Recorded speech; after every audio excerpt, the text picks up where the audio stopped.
Yang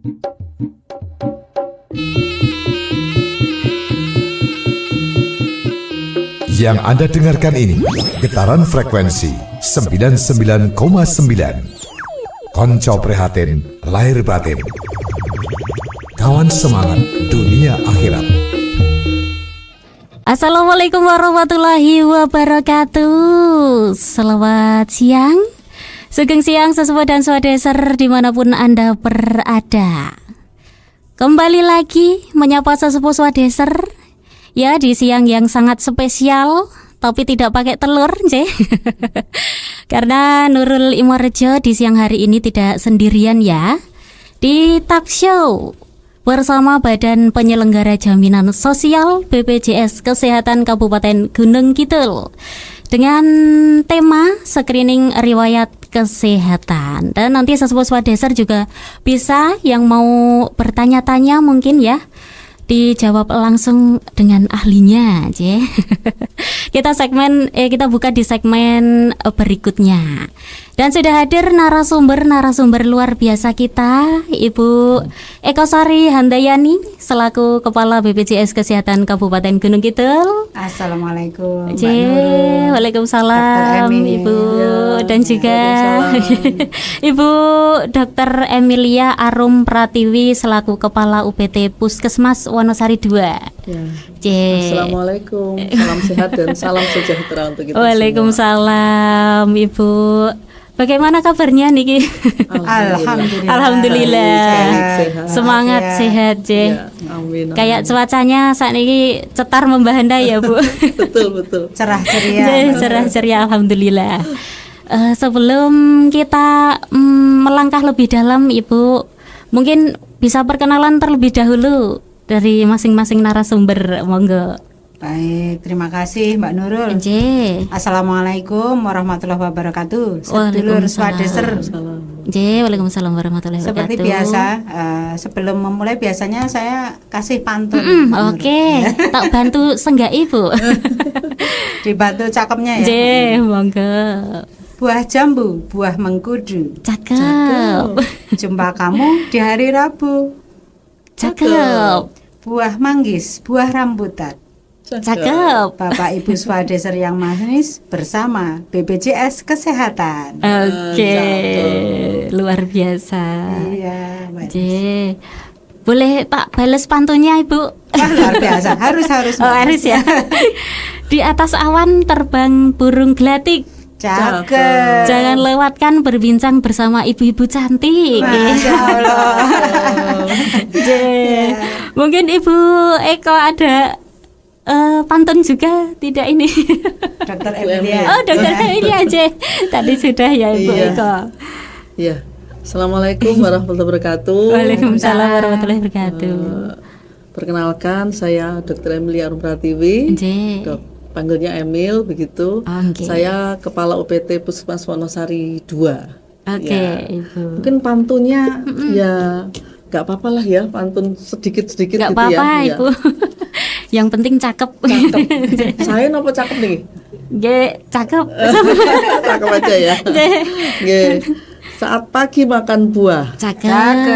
Makan buah bersama teman. Cakep. Penyakit bisa dicegah.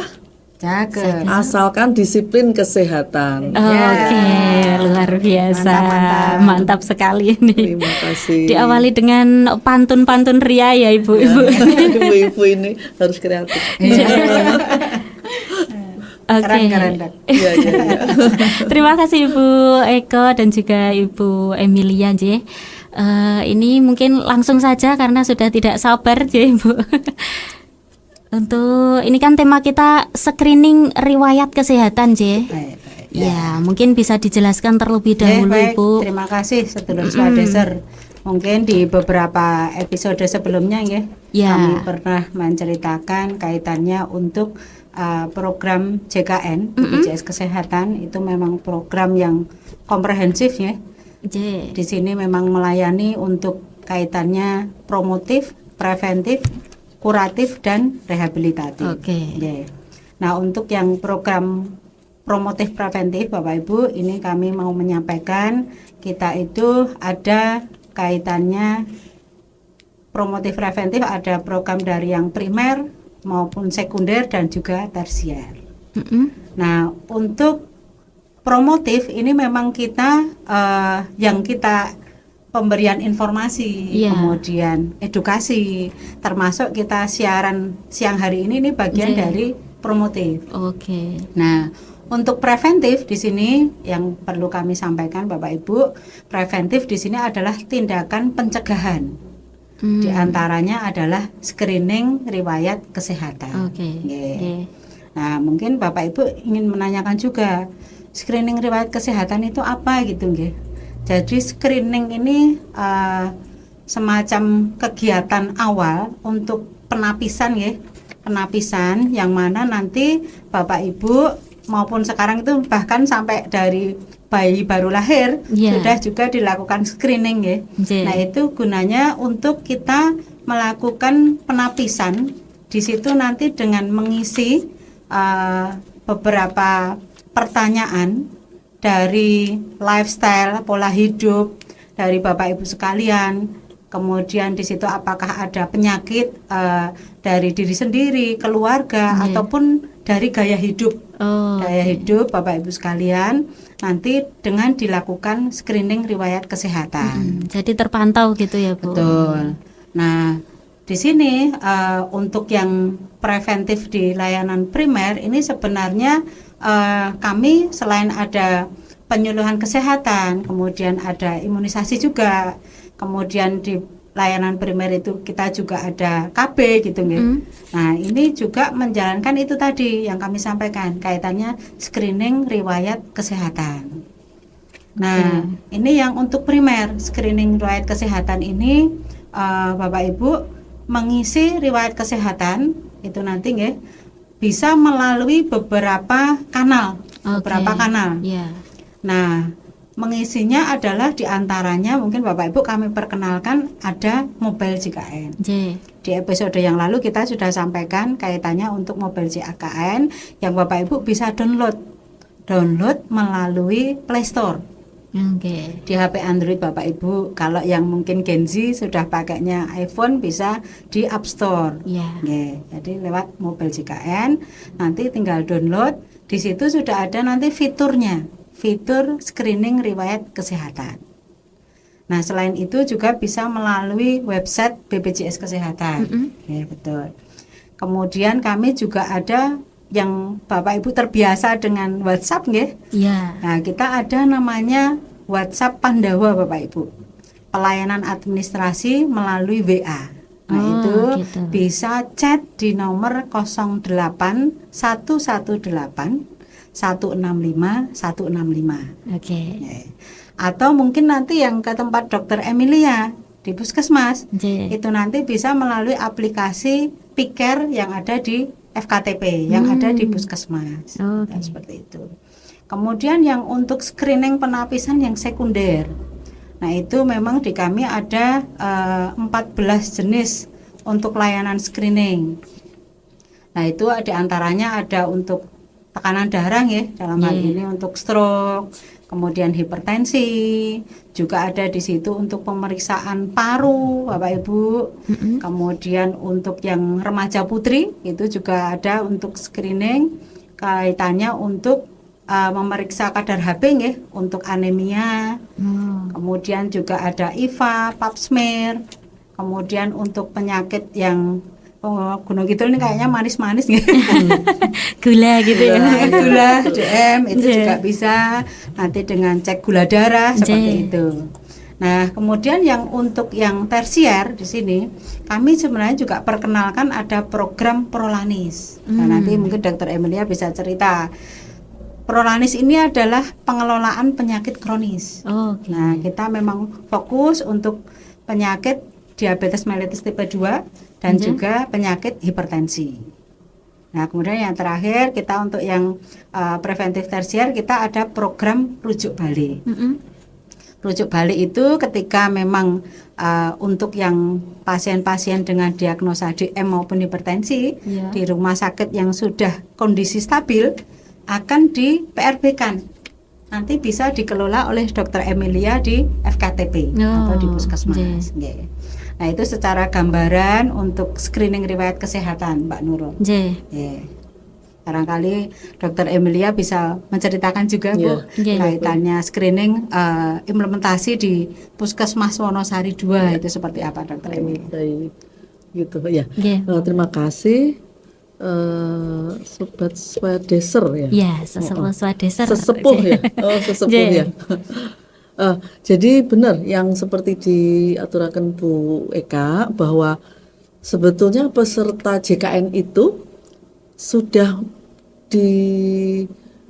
untuk mulai dari sehat, yang beresiko maupun yang sakit itu sudah dilakukan tata laksana. Jadi sebetulnya tidak rugi ya menjadi peserta JKN itu, baik yang PBI maupun mandiri. Nah kemudian saya misalkan tadi mulai dari yang sehat, tadi kan mulai dari primer, kemudian misalkan dari screening riwayat kesehatannya itu ditemukan beresiko, nah itu kemudian kita melakukan pemeriksaannya lebih lanjut. Nah kemudian kalau ternyata dari penapisannya itu kok ternyata normal saja, berarti dia anjuran perilaku hidup bersih sehat. Tetapi kemudian kalau yang sakit itu tadi prolanis tadi misalkan ya sakit kemudian atau dengan PRB. Nah prolanis itu program pengelolaan penyakit kronis untuk hipertensi dan DM. Nah peserta prolanis ini tiap bulan akan mendapatkan obat secara 1 bulan. Jadi khusus untuk sementara ini untuk peserta DM dan HT dulu. Karena memang 10 besar penyakit kami itu ya nomor 1 HT, nomor 2 DM, nah gitu. Nomor 3 yang ada hubungannya dengan DM dan HT adalah hipertensi, heart disease, kemudian penyakit jantung. Jadi 10 besar penyakit kami itu rata-rata 8 itu penyakit tidak menular. Nomor 2 baru kemudian ISPA itu. Nah ini memang yang kemudian sebetulnya ya kita kalau mau sehat kan gini ya. Kita kalau mau sehat itu kan ada 3 perilaku hidup bersih sehat dengan gerakan masyarakat hidup sehat, kemudian screening, dan yang ketiga itu kan vaksin. Nah itu 3 hal itu yang harusnya memang kita pegang gitu. Nah kemudian, nah ini sebenarnya sejalan dengan program dari BPJS yang dereng sakit nggih di screening, kemudian ngisi, kemudian kalau sudah beresiko ya dilakukan pemeriksaan yang sakit, kemudian ada prolanis dan PRB. Nah kemudian keunggulannya atau keuntungan atau manfaatnya untuk mengikuti prolanis itu nanti yaitu 1 bulan mendapatkan obat, kalau beli sendiri kan ya mahal ya Bu. sangat itu ya kan setiap gitu. Bulan, nah itu setiap bulan, kemudian rutin dilakukan pemeriksaan laborat untuk melihat komplikasi atau melihat komplikasi apa saja yang sudah bisa dicegah. Nah kalau untuk DM itu pemeriksaan ada gula darah puasa, gula darah 2 jam PP, kemudian ada pemeriksaan HbA1c itu untuk melihat kepatuhan dari saya sukanya tuh nggak ngomong penderita, saya senang ngomong penyandang. Penyandang aja. Penderita kan menderita gitu kayaknya menderita banget gitu. Itu semua penyandang saja gitu. Karena memang bisa hidup sehat dengan HT dan DM itu asalkan kita melaksanakan minum obat, gaya hidup sehat itu ya usaha bisa gitu. Aktivitas ya, bisa ikhtiar, pokoknya bisa. Nah itu kemudian ada pemeriksaan gula darah puasa, gula darah 2 jam PP dan HbA1c. HbA1c ini bisa dilakukan per 6 bulan. Kalau yang HbA1c-nya kurang dari 7, tapi kalau yang lebih dari 7 memang per 3 bulan. Nah kalau kemudian per 6 bulan akan dilakukan pemeriksaan kimia darah. Nah kimia darah itu fungsi ginjal, profil lipid, kolesterol, trigliserid, HDL, LDL, dan juga untuk melihat fungsi ginjal juga. Nah itu. Nah kebanyakan kan orang hanya periksa kolesterol saja ya. Nah padahal kolesterol sebenarnya ada namanya profil lipid itu, yang bisa nempel di pembuluh darah. Ada lagi kolesterol tuh nggak hanya yang jahat, ada juga kolesterol yang baik ya. Namanya HDL. Nah yang jahat namanya LDL. Nah itu kalau dengan menjadi anggota prolanis ini bisa pencegah bisa diketahui ya. Jadi dan ini per 6 bulan sekali. Coba kalau periksa sendiri gitu. Nah, kemudian kalau ternyata tadi prolanis kalau misalkan dari hasil pemeriksaannya itu kok HbA1c-nya lebih dari 7, kemudian kita kelola masih tetap tinggi, memang waktunya harus dirujuk ke rumah sakit. Nah, dari rumah sakit kemudian dikelola, tapi kalau kemudian dari rumah sakit sudah dinyatakan stabil, maka akan dikembalikan oleh ke FKTP atau puskesmas maupun klinik Pratama gitu ya. Atau dokter praktek mandiri yang bekerja sama dengan BPJS menjadi pasien program rujukan balik atau PRB. Nah, itu juga dapat obatnya ya seperti yang dari rumah sakit gitu.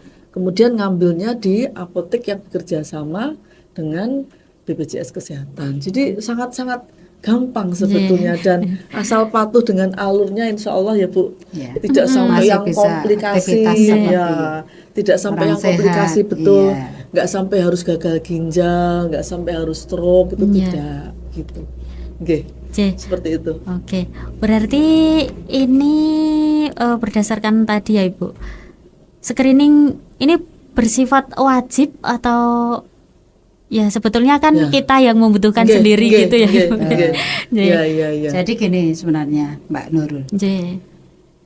Kalau dulu-dulu gitu ya, yang bisa melakukan medical check up itu kan hanya pekerja dan hanya di perusahaan tertentu.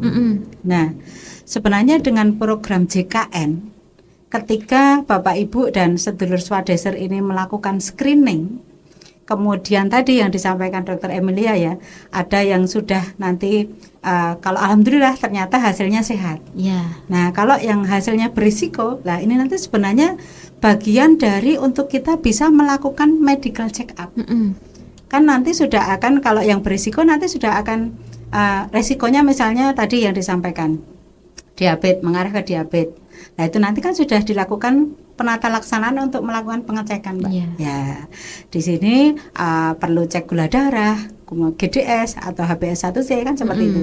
Ini sebenarnya bagian dari untuk Bapak Ibu semuanya sedulur swadeser bisa melakukan medical check up. Ya.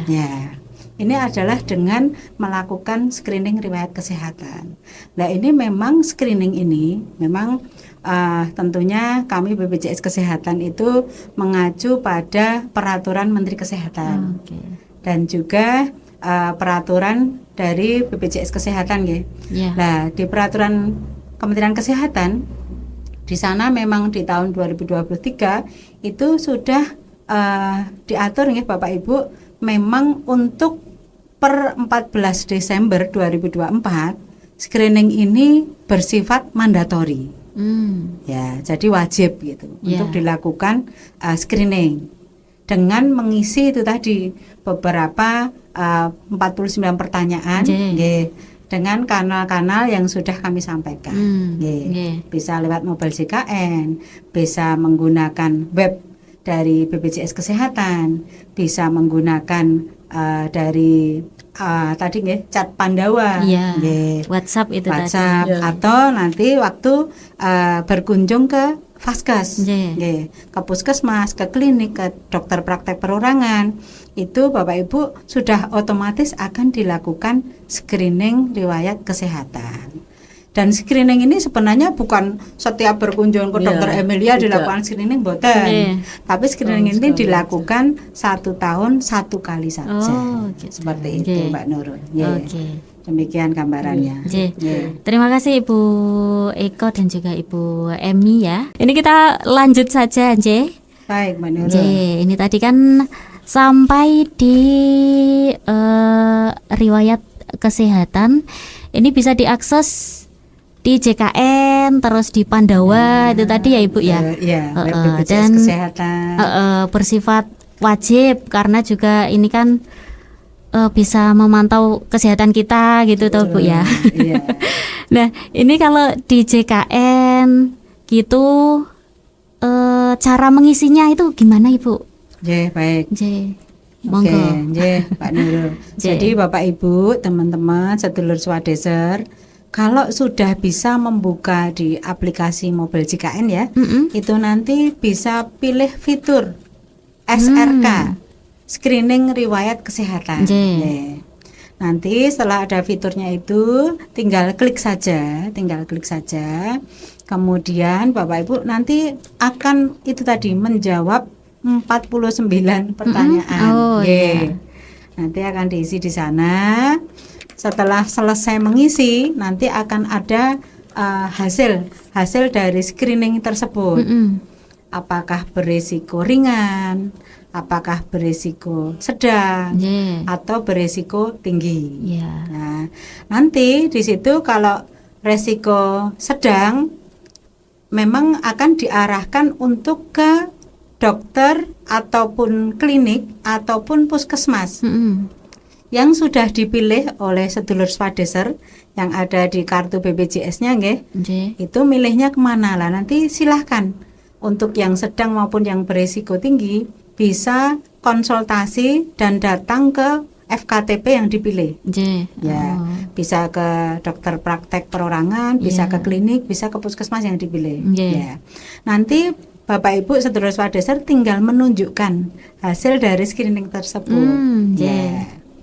Kalau memang sudah pada waktu sudah kunjungan ke Vaskes sudah dilakukan screening, nanti otomatis di puskesmas oleh Dr. Emilia sudah akan dilakukan penata laksanaan sesuai dengan resiko hasil dari screening tersebut. Seperti itu. Berarti ini kalau yang beresiko penyakit niku sudah ada kelanjutannya untuk apa gitu ya Ibu berarti. Betul. Jadi di sini Bapak Ibu sedulur swadeser untuk screening ini memang bagian dari upaya untuk biar tidak terjadi sampai dengan komplikasi. Jadi sifatnya mencegah jangan sampai komplikasi gitu ya. Ada 14 jenis penyakit Mbak Nurul. Apa aja itu? Tadi yang pertama kita ada diabetes mellitus atau kencing manis. Kemudian yang kedua hipertensi atau darah tinggi. Kemudian yang ketiga stroke. Stroke. Kemudian yang keempat ada penyakit jantung iskemik. Kemudian yang keempat ada kanker leher rahim. Kemudian yang kelima ada kanker payudara. Kemudian yang keenam anemia remaja putri. Kemudian yang ke-8 TBC, yang ke-9 talasemia, yang ke-10 kanker paru yang ke-11 kanker usus, ke-12 hepatitis B, ke-13 hepatitis C, yang ke-14 itu tadi yang disampaikan Dr. Emilia, penyakit paru Bapak Ibu sekalian, PPOK. Jadi ini sebenarnya mungkin Bapak Ibu mboten sah aurat napa takut gitu untuk melakukan screening. Karena ini sesungguhnya malah untuk mencegah biar tidak terjadi komplikasi yang justru malah nanti kita taunya udah sakitnya parah kayak gitu Makanya perlu dilakukan screening riwayat kesehatan sejak dini gitu. Betul. Iya Mbak Nurul. Kalau untuk misal ini Bu, tahapan screening IVA, Pampers, Pap smear ya. Dalam baca Pap smear ya Ibu. Ini bagaimana untuk tahapannya Ibu? Mungkin saya menjelaskan. Tahapan untuk screening IVA dan Pap smear sebenarnya sama. Ya awalnya kan semua ini kan untuk wanita ya. Pasti ya kalau laki-laki enggak. Semua kan wajib mengisi screening kesehatan. Kemudian kalau melihat nanti kan ada rapotnya itu. Nah, Anda beresiko misalkan kanker leher rahim gitu. Anjurannya untuk melakukan IVA atau Pap smear. IVA itu singkatan dari inspeksi visual dengan asam asetat. Jadi merupakan deteksi dini untuk kanker leher rahim atau CA cervix gitu. Nah, jadi rahim itu ada lehernya. Ada mulut, ada leher gitu. Nah, Pap smear sama sebetulnya, tetapi memang untuk kegunaannya untuk manfaatnya sama, tetapi agak berbeda untuk pemeriksaannya gitu. Kalau IVA itu bisa dilakukan di puskesmas, kalau Pap smear untuk pengambilan spesimennya bisa dilakukan di puskesmas, tapi hasilnya nanti kita kirim ke laborat. Nah, kalau IVA langsung bisa. Tahapannya sama, nanti mengisi setelah kemudian kok ada resiko, kemudian dilakukan pemeriksaan. Yang penting memang harus melakukan screening kesehatan dulu, gitu. Jadi kalau untuk misalkan saya pengen periksa IVA, nanti akan kita cek udah melakukan screening kesehatan belum, berisiko tidak gitu. Nah, itu biasanya untuk perempuan usia produktif, baik yang mungkin sudah menikah maupun yang belum tetapi sudah secara aktif melakukan hubungan seksual gitu ya. Itu memang untuk risiko untuk wanita. Penyebabnya kan itu kanker leher rahim itu kan memang ada HPV ya, Human Papilloma Virus yang tipe. Nah, ini kemudian dilakukan pemeriksaan seperti itu. Tahapannya sama. Nah, kalau IVA itu untuk melihat gejala kanker, gejala acetoid atau gejala dari kanker leher rahim. Tetapi kalau pap smear sudah melihat, ini sih sebetulnya untuk apakah dia ada peradangan ataukah dia kemudian ada yang nomor 3 dan 4 itu udah ada beresiko untuk kanker leher rahim gitu. Jadi kalau yang normal, kalau untuk pap smear itu yang di tipe Papa Nicolau 1 dan 2. Itu yang masih normal. Ringan. Masih ringan. Ringan nomor 1, kedua itu biasanya kalau perempuan sebetulnya kan gini. Semua perempuan itu berisiko terkena CA cervix itu karena kan human papilloma virus itu ada di semua perempuan. Menjadi tidak menjadi sifatnya abnormal kalau kemudian melakukan perilaku yang tidak sehat. Nah, itu kan maksudnya kenapa kok screening IVA dan PAPS ini sangat penting karena memang ini kanker nomor 1 pembunuh terbanyak di Indonesia. Nomor 2-nya kanker payudara, gitu kan seperti itu. Nah, karena semua perempuan itu beresiko. Jadi itu memang human papilloma virus itu ada di tubuh kita. Kalau kita melakukan perilaku yang sehat, artinya tidak berganti-ganti pasangan, kemudian ya sehat lah ya secara reproduksi itu ya tidak betul apa-apa, tapi tetap dianjurkan untuk itu tadi pencegahan gitu. Yang paling penting itu loh pencegahannya, sasarannya. Jadi mboten rugi sebetulnya. Kebanyakan pada takut itu takut itu kebanyakan. Ngoten niku mungkin tahapannya sama sih kalau untuk ini. Ya, untuk seperti itu. IVA nih ya, Bu. IVA dan pap smear sama. Oke. Terima kasih Ibu sudah menjawab. Ini kita pertanyaan dari sesepuh Swadeser ya Ibu ya. Ada dari Mas Gandri ya. Mbak, sikilku kok linu, iku efek nopo nggih? Loh, ini minta tips sehatnya. Monggo Ibu, tips sehat mungkin. Linu ya. Ya. Linu itu nggih saya jawab ya, Bu Kak. Linu itu ya kalau saya hanya linu itu penyebabnya sih banyak. Bisa karena pekerjaan kita, bisa karena memang ada mungkin ada pemeriksaan atau hasil lab yang tidak normal begitu. Kemudian atau kebiasaan kita juga bisa. Ini kan kami harus tanya usianya berapa, pekerjaannya apa, secara amnesia memang seperti itu ya. Kemudian berapa lama sakitnya, apakah memang dulu sudah pernah kambuh lagi kan gitu. Jadi memang banyak yang harus ya. Jadi kalau ya sebaiknya memang kalau dirasakan sudah mengganggu aktivitas sehari-hari, silahkan bisa periksa ke vaskes terdekat begitu. Gitu nggih. Dulur Swadeser. Terima kasih Bu. Ini ada lagi dari Mbak Risma di Wonosari. Kalau untuk pasien stroke, apakah bisa ikut Prolanis dan bagaimana caranya? Makanya ke dokter Emilia semua. Nggih. Oh, ini BPJS kesehatan misalnya kebijakannya. Oh, nanti ada Ibu. Oke, pasti ada pasti. Nggih, kalau untuk pasien stroke itu biasanya ikutnya bukan Prolanis tetapi PRB. Oh, PRB. Tetapi bisa juga kalau misalkan riwayat stroke-nya dari karena hipertensi atau DM, itu bisa juga, nggih. Tetapi kalau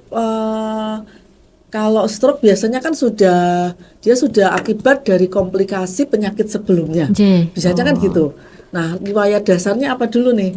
Bisa kebanyakan karena hipertensi atau DM biasanya seperti itu. Nah, kalau untuk programnya itu sudah ikut PRB. Sudah masuk program rujuk balik.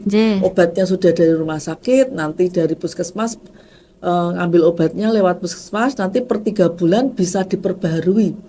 Untuk apakah memang stabil, kalau stabil bisa dilanjutkan, kalau kemudian perlu pemeriksaan ke dokter nanti ke spesialis gitu ya, nanti bisa kita rujuk lagi.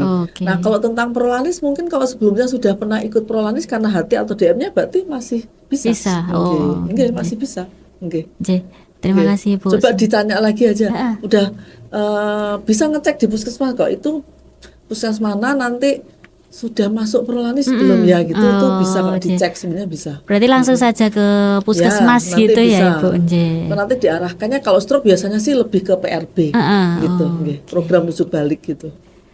Terima kasih Ibu, semoga bisa menjawab pertanyaan dari Sesepuh Swadeser. Dan ini mengenai BPJS nih Bu ya. Nah ini dapat kebagian. Ini dari Mbak Saroh. BPJS punya anak saya tiba-tiba dinonaktifkan. Apakah bisa diaktifkan kembali? Dan bagaimana cara mengaktifkannya? Monggo. Baik, Mbak Sarah. Jadi untuk BPJS tadi sebenarnya kami masih perlu menanyakan. Apakah ini mendaftarnya BPJS yang mandiri atau yang pemerintah, atau Mbak Sarah dalam hal ini sebagai pekerja. Pekerja di sini apakah di perusahaan atau mungkin ASN atau mungkin P3K gitu ya. Nah, untuk yang penonaktifan anak, ini saya asumsikan untuk anak yang usianya di atas 21 ya. Jadi begitu anak usia untuk yang segmentasi PPU, pekerja penerima upah, yang memang dalam hal ini Mbak Sarah selaku pekerja baik itu di perusahaan, ASN, TNI Polri gitu memang untuk anak itu sampai dengan yang masuk tunjangan itu sampai dengan anak ketiga. Nah, kalau anaknya sudah usianya 21 tahun, itu pasti kartunya akan nonaktif, Mbak Nurul. Nah, ini apa bisa aktif kembali Bu Eko gitu nggih. Nah, kalau memang anaknya ini masih kuliah, nah itu bisa dilakukan perpanjangan dengan melampirkan surat keterangan kuliah yang terbaru. Nanti perpanjangannya kami lakukan 1 tahun Bu Sarah. 1 tahun. Nah, nanti 1 tahun ke depan kalau masih kuliah lagi masih bisa dilakukan perpanjangan lagi sampai dengan anak usia maksimal 25 tahun. Ya, seperti itu untuk anak. Oh, ini Bu, ternyata BPJS pemerintah dan anaknya baru 15 tahun. Oke, baik. Untuk yang BPJS pemerintah memang seperti episode yang sebelumnya Sarah, monggo untuk bisa mengajukan kembali melalui kalurahan. Kalau kemarin kita ada dari Bapak Ibu kami tuong di kalurahan, itu nanti akan dilakukan verifikasi validasi. Kalau memang secara desilnya kemarin itu disampaikan secara desilnya memang masuk kriteria yang tidak mampu, nanti dari kalurahan akan diusulkan ke dinas sosial. Bisa juga mengurus di mall pelayanan publik yang terminal Daksina Selang. Nah, nanti kalau dari hasil verbalnya ini memang masuk kategori yang tidak mampu itu nanti akan direkomendasi oleh dinas sosial, diusulkan lagi ke kami, ke BPJS Kesehatan untuk kami bisa lakukan pengaktifan kembali. Jadi kami sifatnya dari BPJS Kesehatan itu atas rekomendasi dari dinas sosial. Seperti itu Mbak Nurul. Ya, berarti kayak buat awal gitu ya Ibu? Ya, usulan lagi sifatnya seperti itu karena lagi. memang yang menonaktifkan itu dari Kementerian Sosial. Satu lagi ya Ibu. Siap. Ini dari Bunda Ferry mau bertanya, ponakan saya berumur 11 bulan tapi belum dibuatkan BPJS Kesehatan. Apakah besok kalau mengurus ini ada denda ataupun sandi gitu? Ya, baik. Terima kasih Bunda Ferry. Memang sesuai dengan Perpres yang baru ya, Perpres 82 tahun 2018, memang untuk bayi baru lahir itu untuk segera didaftarkan Bu Ferry untuk JKN atau BPJS-nya anak gitu nggih. Jadi setelah lahir usia 0 sampai 28 hari itu harapannya segera didaftarkan. Karena nanti kepesertaan untuk bayi baru lahir ini bisa langsung aktif. Segmen apa saja? Kalau segmennya mandiri ya berarti harus bayar untuk iuran mandiri si bayi. Kalau dari segmentasi PBI, nah itu nanti bayi baru lahir itu sudah otomatis akan aktif diusulkan oleh PBI-nya selama kepesertaan ibu dari bayi tersebut PBI-nya aktif. Itu langsung bisa diaktifkan atau didaftarkan untuk bayinya. Kalau yang memang dari perusahaan gitu nggih, kemudian misalnya Bu Ferry ini pekerja, itu nanti untuk bayi juga bisa langsung Bu didaftarkan dan langsung aktif. Itu nanti memang lihat juga tadi nggih, kalau untuk pekerja memang untuk segmen PPU ini hanya sampai dengan anak ketiga. Kalau misalnya ini dilalah bayi lahirnya anak keempat, mohon maaf nanti didaftarkan sendiri Bu untuk bayinya.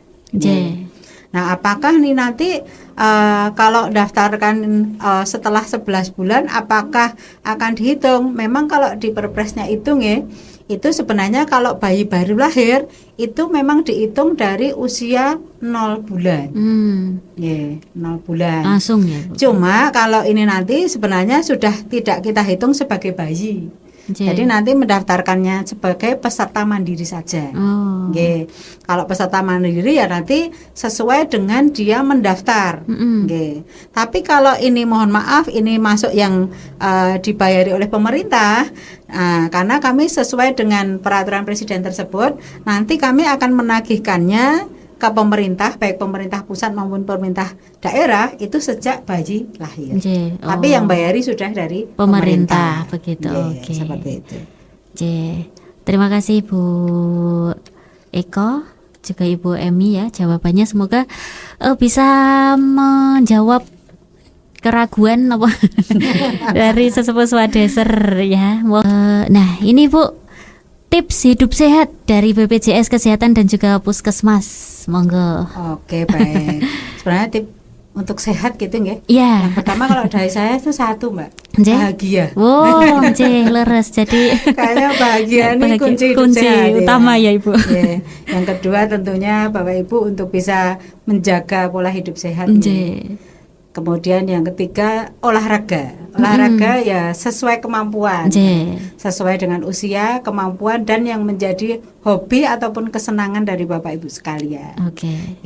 Barangkali kalau memang memerlukan untuk konsultasi ya enggak apa-apa, nanti bisa konsultasi ke dokter FKTP yang dipilih dari Bapak Ibu sedoyo.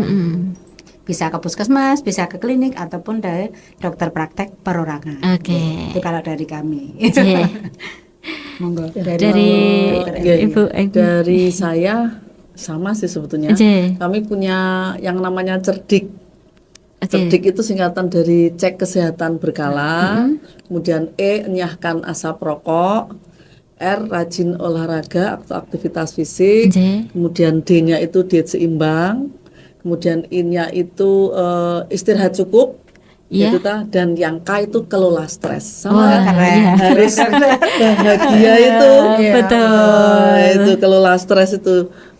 Dan jangan segan atau untuk melakukan riwayat screening kesehatan. Oke. Baik yang tadi kanal-kanalnya sudah disebutkan ya, karena ini untuk kita, untuk manfaatnya juga untuk kita Diri dan sendiri. keluarga pasti ya, Oke. ya kan? Oke, itu Ya. dari saya sih. Terima kasih Bu. Kita sudah sampai di penghujung acara nih Bu. Ya, Satu lagi Bu, ini mungkin sebelum kita tutup talk show kita, ada closing statement dari masing-masing narasumber. Monggo. Tidak usah rebutan Bu. Oke, Oke, kalau closing statement ini jadi riwayat screening kesehatan ini baik yang bersifat sehat maupun beresiko dan kemudian yang sakit, Oke. itu memang tahap-tahapannya sedapat mungkin bisa kita lakukan gitu ya. Jadi apalagi nanti tahun 2030 Indonesia mempunyai bonus demografi di mana usia produktif itu lebih besar dibandingkan usia lansia. Oke. Nah, diharapkan ini usia produktif ini menjadi usia produktif yang sehat. Ya kan? Oke. Kalau kemudian tidak dari sekarang kita mulai peduli dengan kesehatan kita, melakukan screening terutama, Iya. paling tidak gak usah takut. Karena memang kalau ya pasti ada mungkin ada rasa takut ya, Oke. tapi kalau daripada tahu-tahu Pak Bedunduk tiba-tiba, nah itu kan jadi riwayat screening kesehatan bisa dilakukan mulai sekarang. Oke. Ya, baik yang lewat kanal-kanal tadi sudah dijelaskan. Oke. Ayo semangat, salam sehat, salam bugar dan jangan lupa bahagia itu tadi. Oke. Keren, keren ya. Oke, sama-sama Bu. Iya. Oke. Terima Kalau kasih. dari kami BPJS Kesehatan kayaknya Nggih. tadi sudah sangat lengkap nggih Iya. disampaikan dari Dokter Emilia. Saya kayak kira saya tutup dengan pantun aja. Oke, siap Ibu. Cakepnya ya Mbak. Oke, cakepnya. Potong bebek angsa, angsa dikuali. Cakep. Nona minta dansa 4 kali. Cakep. Cakep, Yuk Bapak Ibu sedulur swadeser, sayangi diri. cakep. Cek screening kesehatan sejak dini. Cakep. Luar biasa sekali, Bu. Terima kasih Ibu Eko Sari dan juga Ibu Dr. Emilia ya sudah menyempatkan hadir. Dan banyak salah kata, salah ucap, Ibu. Sama-sama. Mohon maaf. Dokter Emilia. Salam banyak. Terima kasih Nggih. sudah disempatkan untuk Nggih, ikut insya Allah. kami. Nggih. Iya. Terima kasih sudah diberi kepercayaan. Sama-sama Ibu, saya juga terima kasih sudah nyenggai cakep, wow. J. Iya. Untuk sesepuh swadeser, terima kasih matur nuwun sudah menemani talk show kita ya. Dan Nurul Imorjo pamit bersama Ibu Eko Sari Handayani dan juga Ibu Dr. Emilia Arum Pratiwi undur diri. Akhir kata, wassalamualaikum warahmatullahi wabarakatuh. Waalaikumsalam warahmatullahi wabarakatuh.